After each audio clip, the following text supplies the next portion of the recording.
Assalamualaikum warahmatullahi wabarakatuh. Alhamdulillah, assalatu wassalamu ala rasulillah, amma ba'd.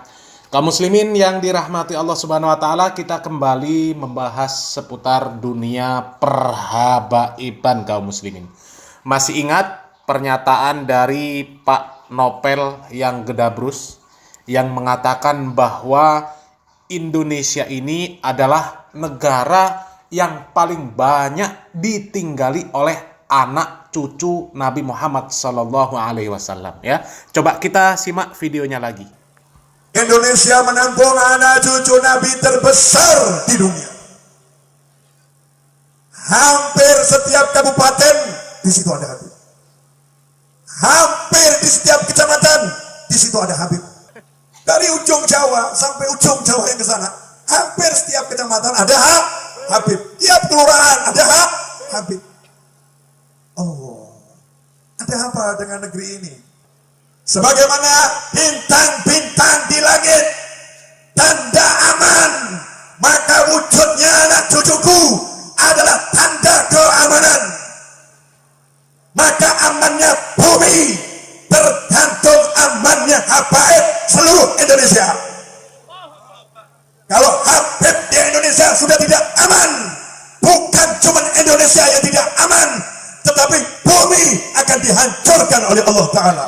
Luar biasa. Kebanyakan Habib itu kalau disuruh gedabrus itu paling juara kaum muslimin. Ya. Katanya amannya bumi ini tergantung amannya Habib yang ada di Indonesia. Kalau Habib yang ada di Indonesia ini nggak aman, maka bumi ini akan dihancurkan oleh Allah Subhanahu wa Ta'ala. Lah kenapa kok Habib yang ada di Indonesia yang dijadikan alasan? Kenapa nggak Habib yang ada di Hadramaut, yang ada di Tarim? Kan di sana katanya pusatnya anak cucu Nabi, pusatnya para wali. Ya, kok malah Habib yang ada di Indonesia yang dijadikan patokan? Padahal Habib yang ada di Indonesia ini banyak yang nggak suka.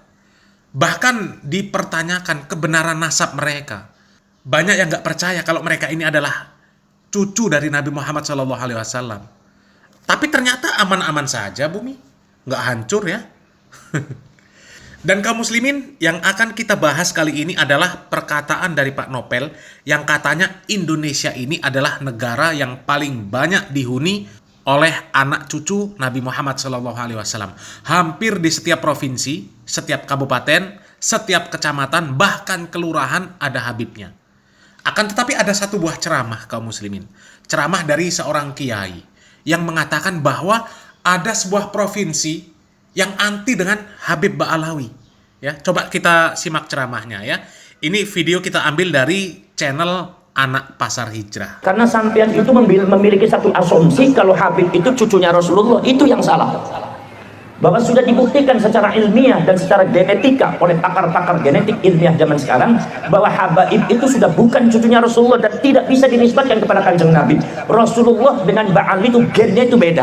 Itu semua genetikanya bukan genetika Arab, tapi genetika Yahudi Kaukasus. Maka dari itu saudara-saudara sekalian, gennya ke arah situ.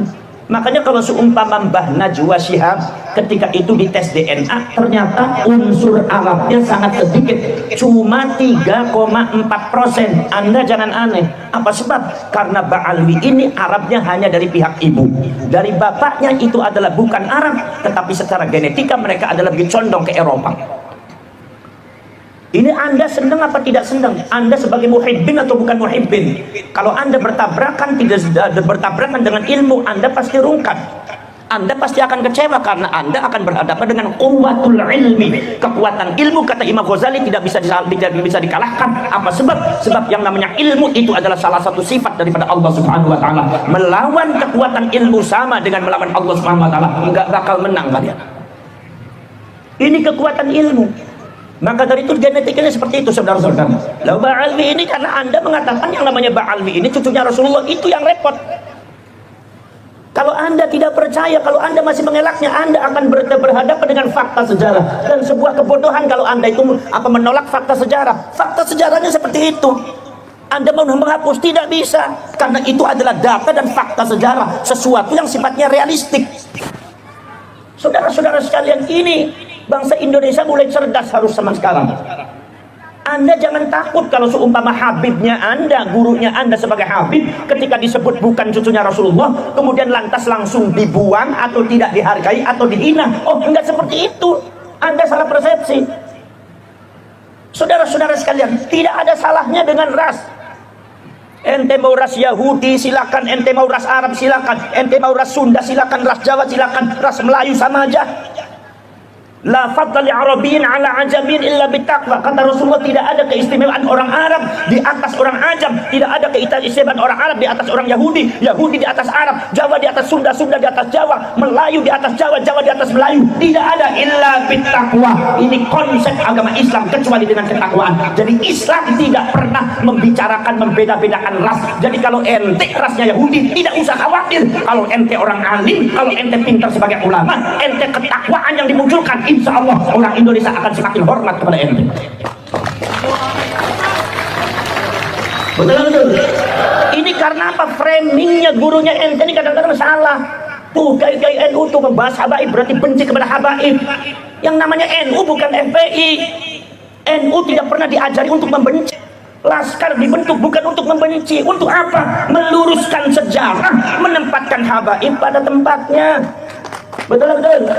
Kalau habaib itu secara genetika itu adalah bukan cucunya Rasulullah, tidak disebut orang Arab. Kemudian juga secara fakta sejarah juga seperti itu. Lalu mau apa lagi? Ini namanya quwwatul ilmi wala taqfu ma laisa laka bihi ilm. Anda jangan suka berpegang teguh terhadap sesuatu yang bertentangan dengan ilmu. Rungkat, nanti Anda akan dihancurkan oleh Allah. Saudara-saudara, ini adalah Allah cara wa'allamal insana ma lam ya'lam. Allah mengajari masyarakat Lampung terhadap sesuatu yang Anda belum tahu jadi tahu. Saudara-saudara sekalian, itu rahasia Allah. Ini gerakan Allah. Makanya orang-orang yang bergerak di dalam masalah yang bermasalah dengan kebatilan yang dilakukan oleh oknum Ba'ali, baik terhadap rakyat Indonesia atau terhadap bangsa dan negara Indonesia, itu adalah orang-orang yang dikehendaki oleh Allah untuk bergerak, untuk meluruskan sejarah dan memberikan petunjuk pencerahan kepada rakyat Indonesia. Ini kasih sayang Allah untuk kalian semua. Betul. Ini kasih sayang untuk Allah. Saudara-saudara sekalian, makanya zaman dahulu orang Lampung pertama kali di Sumatera yang menolak Ba'ali adalah Lampung. Lampung ini pertama kali tonggak daripada pergerakan di dalam menolak kebatilan Ba'ali itu Lampung, saudara. Ketika Aceh banyak di sana masuk daripada habaib, ketika di Palembang saudara-saudara sudah banyak masuk daripada kaum Ba'ali, tapi Lampung dengan apa yang disebut dengan Raden Intang itu masih keturunan daripada Raden Simbah. Raden Simbah ini termasuk putranya Sunan Gunung Jati yaitu dari Atta, yaitu adalah dari Mbah Ratu Darah Putih. Ini dalam sejarah seperti itu.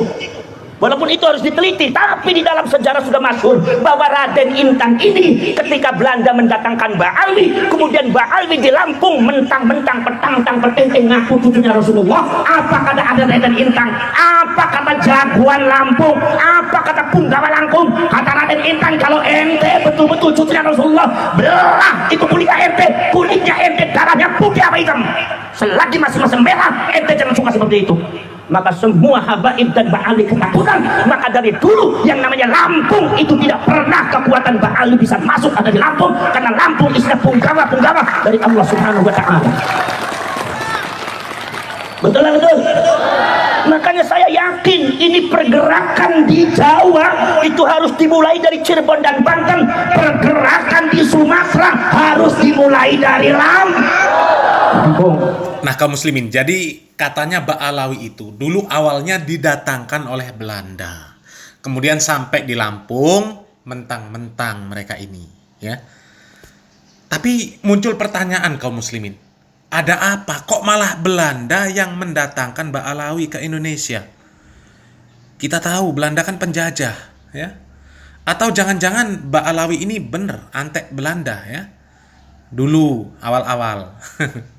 Karena ada bukti juga bahwa ada Habib yang jadi mufti Belanda, ya, namanya Usman bin Yahya. Jadi para habaib itu sudah datang, ya, pendatang, kemudian mentang-mentang, dan sampai sekarang juga masih mentang-mentang.